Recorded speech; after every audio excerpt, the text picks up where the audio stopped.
देवऋषि नारद, आप कहाँ हैं? प्रणाम दादीश्री। क्या हुआ पुत्री, जो इस प्रकार से नारद को पुकार रही हो? वो देवर्षि नारद है, तीनों लोकों में से कहीं का भ्रमण कर रहे होंगे। दादीश्री, आज के पूर्व हमने जब भी देवऋषि का आवाहन किया, हमारे स्वर उन तक तुरंत पहुंचे, किंतु ज्ञात नहीं हो रहा कि आज क्या हो गया। दादीश्री, आप बताइए, किसी कारणवश आना हुआ? पुत्री, हम केवल आपसे भेंट करने के लिए आए थे, किंतु आप किसी बात से व्याकुल प्रतीत होती हैं। क्या हुआ यदि देवर्षि नारद नहीं आए? आप अपनी दादीश्री से भी अपने मन की बात कह सकती हैं। हाँ दादीश्री, हम अपनी प्रिय भक्त स्वाति के जीवन का विश्लेषण कर रहे थे और विचार कर रहे थे कि उसकी वर्तमान परिस्थितियों का क्या सार निकाला जाए। तो पुत्री, क्या सार निकाला तुमने? यही कि दानव, मनुष्य और देवता अपने विचारों द्वारा ही बनते हैं। जिसके मन में ईर्ष्या, कपट और द्वेष हो, वो दानव बन जाता है, और जो समस्त भावनाओं का संतुलन रखे, वो मनुष्य बन जाता है, और जो इन सभी भावनाओं से परे है, वो देवता बन जाता है। तुम स्वभाव से सौम्य हो पुत्री, इसलिए ऐसा सोच रही हो, किंतु दानवों में कपट और द्वेष से भी भयंकर भावनाएं होती हैं, इसलिए उनके बारे में विचार नहीं करना चाहिए, अपितु उनका संहार करना चाहिए, क्योंकि उन्हें जीवित रहने का कोई अधिकार नहीं है। दादीश्री, हमें लगता है कि संहार राक्षसी मानसिकता का होना चाहिए, राक्षसों का नहीं। पुत्री, इतने वर्षों में जिनकी मानसिकता परिवर्तित नहीं हुई, तुम्हें लगता है उनकी मानसिकता परिवर्तित होगी? हमने तो महादेव से स्वयं जाकर कितनी बार कहा है कि हमें त्रिदेव से आज्ञा दिलवाएं, हम स्वयं जाकर समस्त राक्षस जाति का संहार करेंगे। राक्षसों को समाप्त करने में बहुत रुचि है ना देवी पार्वती? आज देखिए राक्षस कैसे आपको समाप्त करता है। अच्छा पुत्री, हम तुम्हारे उपवन से धतूरा और मदार के पुष्प लेने के लिए आए थे। वो क्या है कि शिवलोक में आज भूतगण ने महादेव पर सारे पुष्प अर्पित कर दिए, और यदि अब हमने उन पर पुष्प अर्पित नहीं किए तो वो हम पे व्यंग कसेंगे। अवश्य दादीश्री, आप यहाँ बैठिए, हम अभी पुष्प लाते हैं। हाँ पुत्री।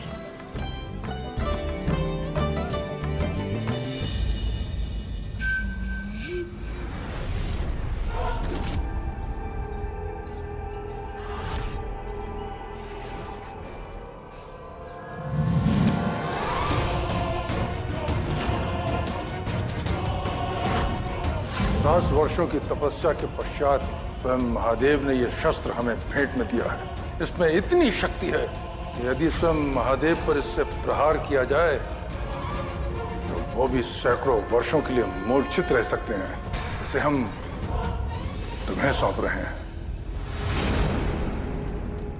किंतु स्मरण रहे, संतोषी लोक में अपनी रक्षा हेतु इसका प्रयोग तभी करना जब अति आवश्यक हो।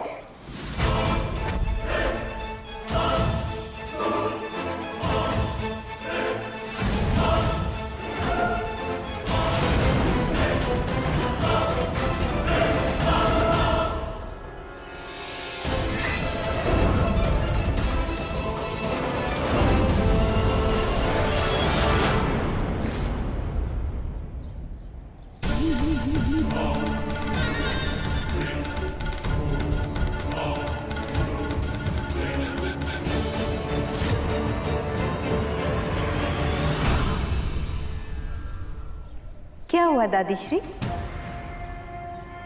आप उस ओर क्या देख रही हैं? पुत्री, हमें आभास हुआ जैसे वहां कुछ है। ये कदाचित आपका भ्रम होगा दादीश्री। ये लीजिए आपके पुष्प।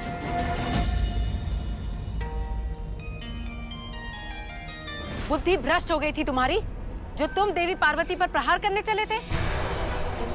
यदि तुम्हारा शस्त्र उन्हें स्पर्श भी कर लेता तो तुम उसी क्षण भस्म हो जाते। मैं भस्म कैसे हो जाता? जिस शस्त्र से महादेव मूर्छित हो सकते हैं, तो देवी पार्वती क्यों नहीं हो सकती? मूर्ख! महादेव तीनों लोकों के देवता है, संहार करता है, किंतु देवी पार्वती वो आदि शक्ति हैं।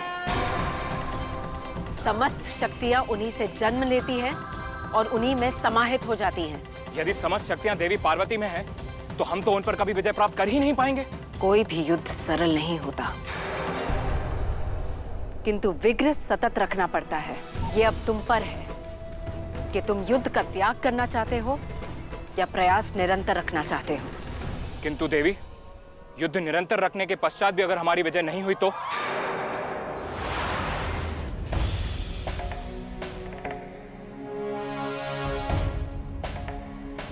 सदा प्रसन्न रहें।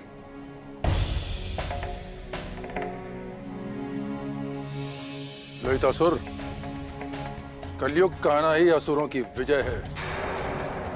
देवताओं का अस्तित्व तब समाप्त होगा जब संपूर्ण मनुष्य जाति में आसुरी विचारों का समावेश होगा, जो प्रारंभ हो चुका है। सत्य कह रहे हैं गुरुदेव। देवी संतोषी से हमारी शत्रुता इसी कारण से तो है। वो प्रत्येक बार मनुष्यों के मन में आसुरी शक्तियों के प्रभावों को अपने संतोष की शक्ति से क्षीण कर देती है। इसीलिए आसुरी भावनाओं को जीवित रखने के लिए आवश्यक है संतोष की जड़ देवी संतोषी को समाप्त करना।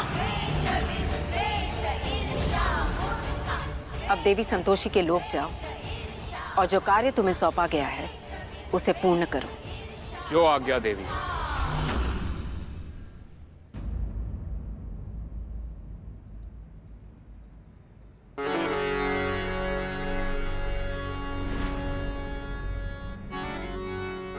अरे कुंती देवी, वहां कहाँ है खड़ी?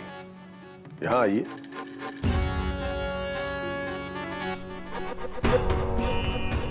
हाँ, बगल में विराजमान होइए।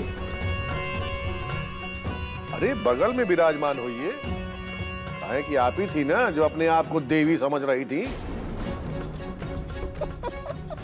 यो देवी। नहीं जी, हम ऐसे ही ठीक है। काहे कि हमसे गलती हुई गई, हम आइंदा ऐसी गलती कभी नहीं करेंगे। क्या हुआ? इक्के दिन में भूत उतर गवा का हैं?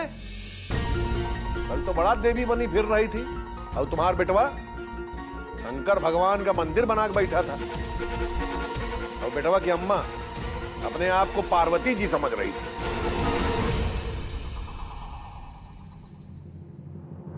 इंद्रेश, देखो ना नीचे बाबूजी कैसे माँ जी का मजाक बना रहे हैं। तुम जाओ ना, कुछ बोलो उनको। जोर जोर से इसीलिए बोल रहे हैं ताकि हमें सुनाई दे। हाँ तो सुनाई दे रहा है ना तुमको, तो जा काहे नहीं रहे? अम्मा के लिए कुछ बोलने जाएंगे ना स्वाति, तो उल्टा बाबूजी का ही साथ देंगे। जानते हो ना आज क्या हुआ था यार स्वाति? अगर अम्मा ने हमारा साथ दिया होता ना तो कुछ बोल भी सकते थे। अब जिनके लिए लड़ो वही हमारे साथ नहीं होंगी तो क्या कर लेंगे बताओ? फिर भी इंद्रेश, कुछ तो करो। ठीक है, कुछ मत करो, हम खुद ही जाते हैं। तुम कहीं नहीं जा रही, चुपचाप यहीं रहो।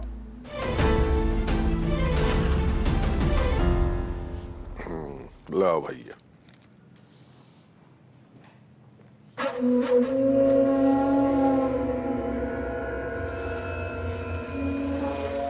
लीजिए कुंती देवी, पान ग्रहण कीजिए। अरे वो का पान खाएगी?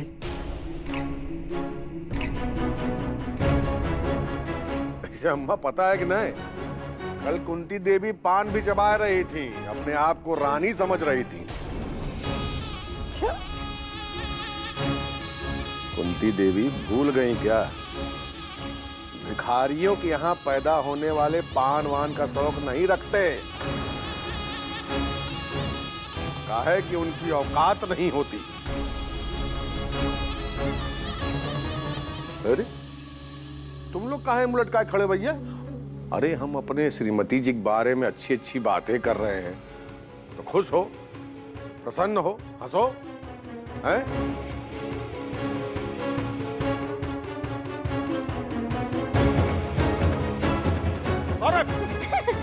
यस औते दस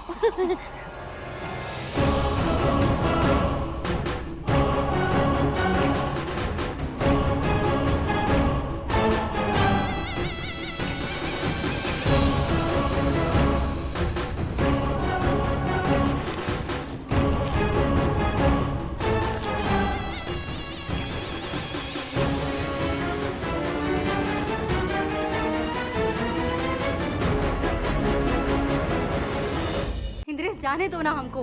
हम बोल रहे हैं ना, कहीं नहीं जाओगी तुम। अरे बाबूजी तो यही चाहते हैं तुम यहाँ से निकलो और वो अम्मा से तुम्हारी बेइज्जती करवाएं। उनका सारा प्लान अच्छे से जानते हैं, इसलिए चुपचाप यहाँ रहो और थोड़ी देर में खाना लेकर आएंगे। ठीक है, तुम्हारी जो मर्जी हो ना वो करो तुम।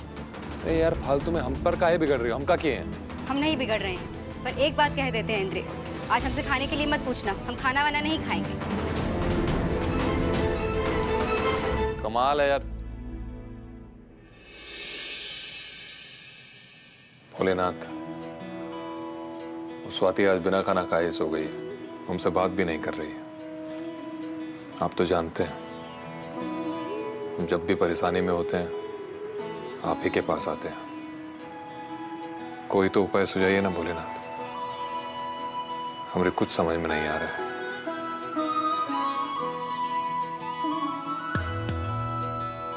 भोलेनाथ शंकरा, हे शिवाय शंकरा। भोलेनाथ, हमारा परिवार आपके परिवार जैसा काहे नहीं है। आप कितने प्रसन्न लग रहे हैं माता पार्वती और अपने दोनों बच्चों के साथ, और यहाँ हमसे तो कुछ संभल ही नहीं रहा। ना अपना परिवार, ना अपनी बीवी, और बच्चों का तो अभी कुछ पता ही नहीं।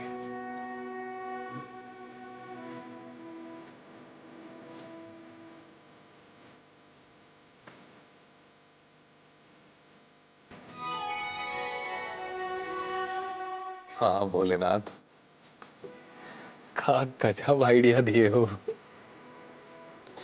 एकदम जबरदस्त। जय हो शिव शंभू, जय हो।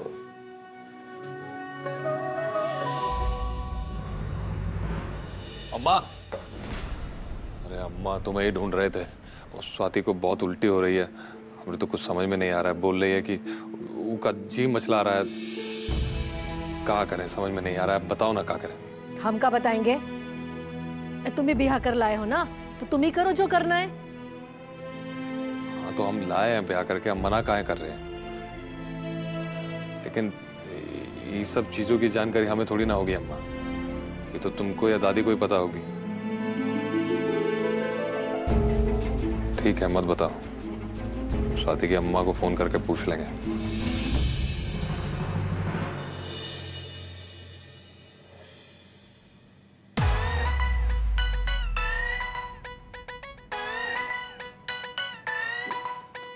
स्वाति का जी मचला रहा है,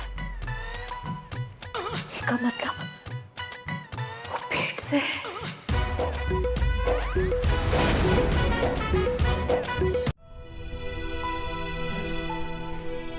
अम्मा को अगर लगने लगा कि इस घर को वारिस मिलेगा तो उनका सारा गुस्सा शांत हो जाएगा। और जो स्वाति को देखना तक पसंद नहीं करती थी,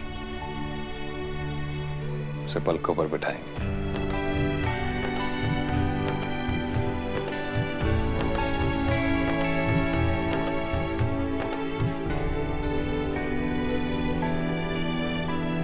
इंद्रेश,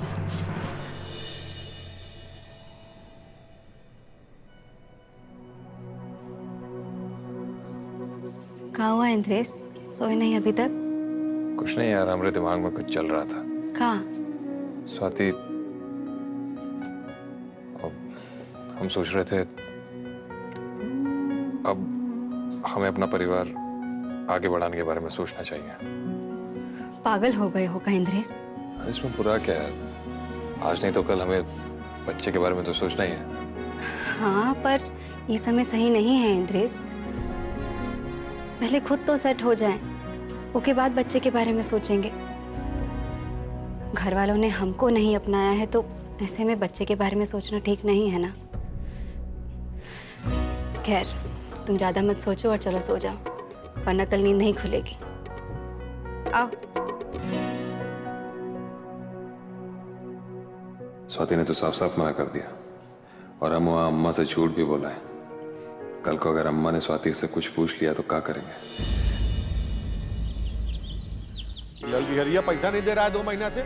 बाबूजी, वो की पत्नी अस्पताल में है, वो कह रहा है अगले हफ्ते से सब चुका देगा।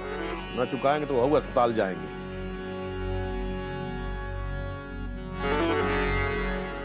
कहा हो कुंती देवी, कहाँ है तुम्हारे सुपुत्र इंद्रेश बाबू? कहीं कोनो नए परपंच की योजना नहीं बना रहे? अब का प्रपंच करेगा? जो करना था वो तो कर लिया। हम तो उदायन को घर से निकालने निकले थे। अब बच्चा आ जाएगा तो खाक घर से निकलेगी। क्या हुआ? मने मंथन चल रहा है। अरे गले में अटका के मत रखो, बोल दो।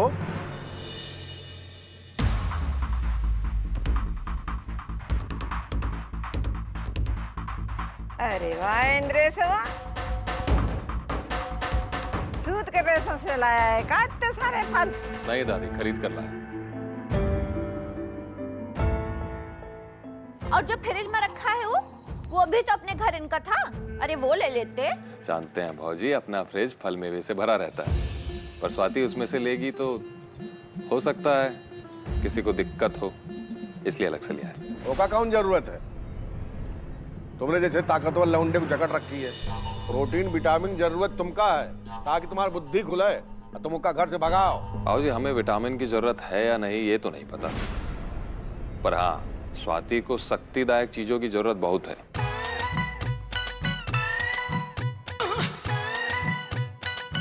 खैर छोड़िए, आप नहीं समझे।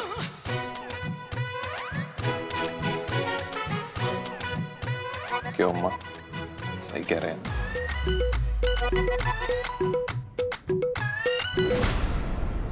कहा कुंती देवी, कहा चल रहा है तुमने इसके बीच हैं? बूझो जाने कह के गया अभी तो। अरे कुछ हमको भी बताओ। अगर इन्हें बता दिया कि स्वाति पेट से है तो पता नहीं क्या करेंगे। बच्चा नहीं होने का दुख हम जानते हैं। कितने साल हो गए एक घर में बच्चे की किलकारी नहीं सुनी। पहले थोड़ा सोच समझ लेते हैं, फिर देखेंगे इन्हें कैसे बताएं। क्या हुआ? क्या विचार विमर्श चल रहा है? अरे अम्मा, देवर जी कुछ तो बोल के गए आपको इशारों इशारों में, हम देख रहे थे। हम पूछ रहे हैं कि क्या कही रहे थे, बता। कछु नहीं बोला हो, और तुम ना इस सब बातों में अपना दिमाग मत लगाओ। और दिमाग चलाना है तो इस बात में लगाओ कि अभी तक बच्चा काहे नहीं पैदा हुआ तुमको।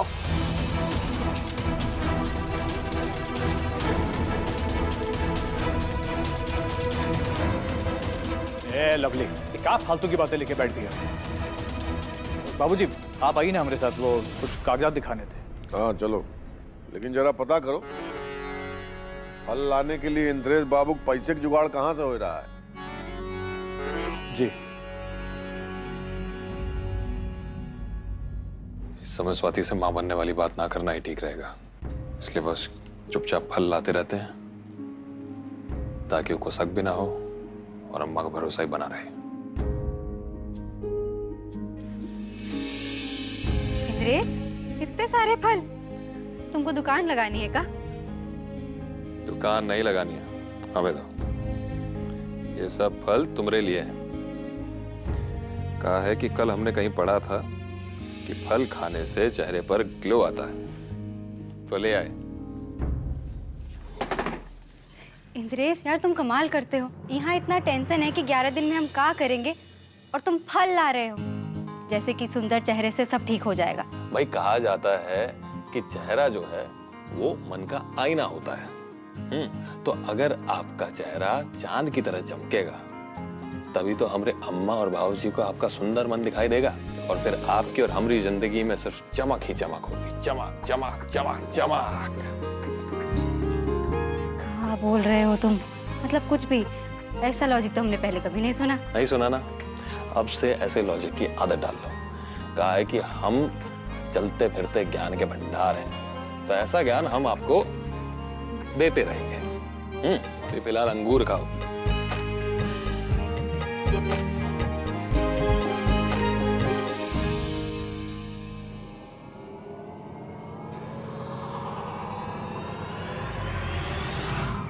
अम्मा, ये अम्मा, अम्मा तुम यहाँ सुनो, हम अभी देख के आ रहे हैं। वो डायन ना बड़े मजे से अपने कमरे में बैठ के फल खा रही है और तो भैया को अपने हाथ से फल खिला रहे हैं। अम्मा हम बता रहे हैं, वो डायन ना 2 महीने से अपनी मर्जी से सारा काम कर रही है। वो दिन दूर नहीं जब इस सबके मुंह का निवाला छीनेगी। नहीं तो हम क्या करें? इंद्रेश की बीवी है, वो देखेगा और वो सोचेगा। अम्मा कहीं तुम मुंह का अपनी बहू तो नहीं मानने लगी? नहीं कहीं तुम्हारे अंदर की सास का प्यार जाग गया हो।